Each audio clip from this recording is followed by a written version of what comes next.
The American Institute for the Study of War reports that the Ukrainian army is on the advance in at least 3 sections of the front. Some successes are reported, including the western part of Donetsk region.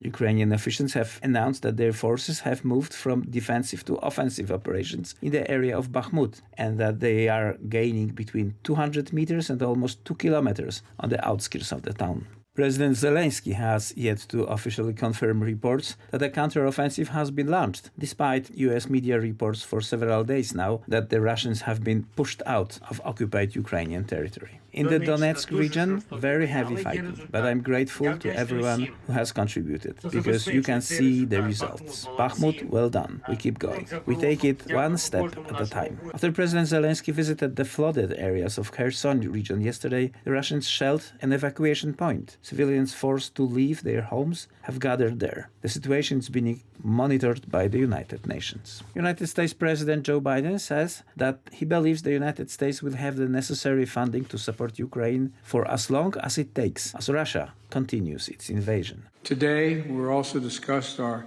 unwavering support for the people of Ukraine and who are defending themselves against the most brutal aggression we've seen in a long time at the hands of Russia and Putin. The UK and the United States, together with more than 50 partners, have committed historic levels of security assistance to Ukraine.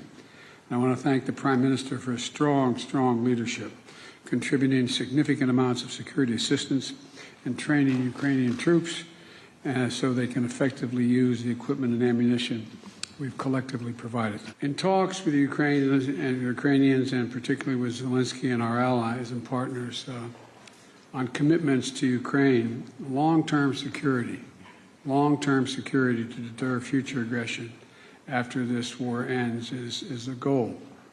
And we're advancing this goal by providing them the support Ukraine needs now on the battlefield and helping them strengthen their military over the long term. The fact of the matter is that I believe we'll have the funding necessary to support Ukraine as long as it takes. The UK is proud of our contribution, including providing tanks, long-range weapons, and training Ukrainian soldiers. But let no one doubt, US leadership and resources are the decisive contribution allowing the forces of democracy and freedom to prevail.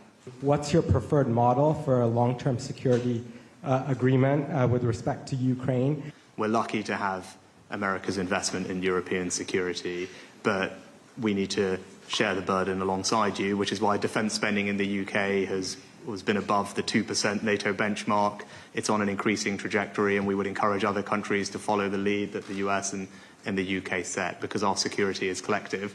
Is it time for a British NATO Secretary General? Maybe. That remains to be seen.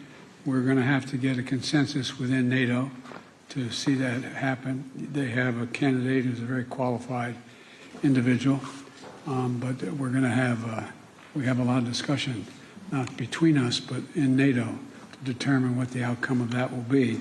Biden also said it remains to be seen whether it's time for a British Secretary General of NATO, adding that the organization allies need to discuss candidates for the leadership role. Sunak had been expected to try to win Biden's backing for Defense Minister Ben Wallace's bid to become the next NATO chief.